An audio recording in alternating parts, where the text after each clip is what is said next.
శ్రీ గురుభ్యో నమ. జాతక చక్రమునందు గురు భగవానుడు, శుక్ర భగవానుడు మంచి స్వభావం కలిగిన సౌమ్య గ్రహాలుగా మనం భావించాలి. వీరు చతుర్థ స్థానం, సప్తమ స్థానం, దశమ స్థానాలు ఇళ్లలో కేంద్రాధిపత్యం ఉండడం వల్ల వారు చేసే హాని చాలా దారుణంగా ఉంటుంది.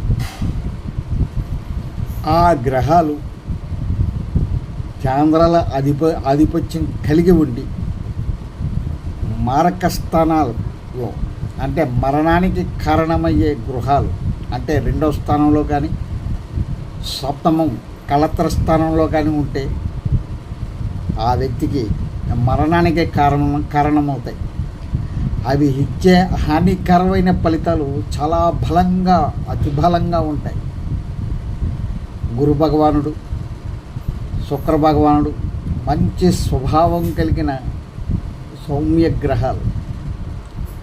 ఇవి చతుర్థ స్థానం, సప్తమ స్థానం, దశమ రాజ్యస్థానం ఇళ్లలో గృహాలలో కేంద్రాధిపత్యం కలిగి ఉండడం వల్ల వారు చేసే హాని చాలా బలంగా ఉంటుంది. ఆ గ్రహాలు కేంద్రాల యొక్క ఆధిపత్యం కలిగి ఉండి మారక స్థానాలలో అంటే మరణానికి కారణమయ్యే గృహాలలో అంటే రెండవ ఇల్లు, సప్తమం, ఏడవ ఇల్లులో ఉంటే కనుక ఆ వ్యక్తి యొక్క మరణానికి కారణమవుతాయి. అవి ఇచ్చే హానికరమైన ఫలితాలు చాలా దారుణంగా బలంగా ఉంటాయి. ఈ విషయాలు గమనించండి. దయచేసి మన ఛానల్ని సబ్స్క్రైబ్ చేయండి, అలా ఒక లైక్ చేయండి, షేర్ చేయమని కోరుకుంటున్నాను. వీడియోలు చాలామంది చూస్తున్నారు కానీ సబ్స్క్రైబ్ చేసుకోవడం లేదు, కనీసం లైక్ కూడా చేసుకోలేదు. అంటే జ్యోతిష్ శాస్త్రం అదే లేడీస్ చెప్తే కనుక లైక్లు సబ్స్క్రైబర్లు కానీ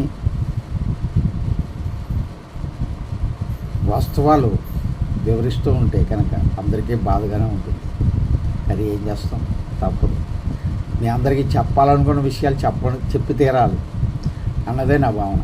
సర్వే జనా సుఖినో భవంతు, లోక సమస్త సుఖినో భవంతు.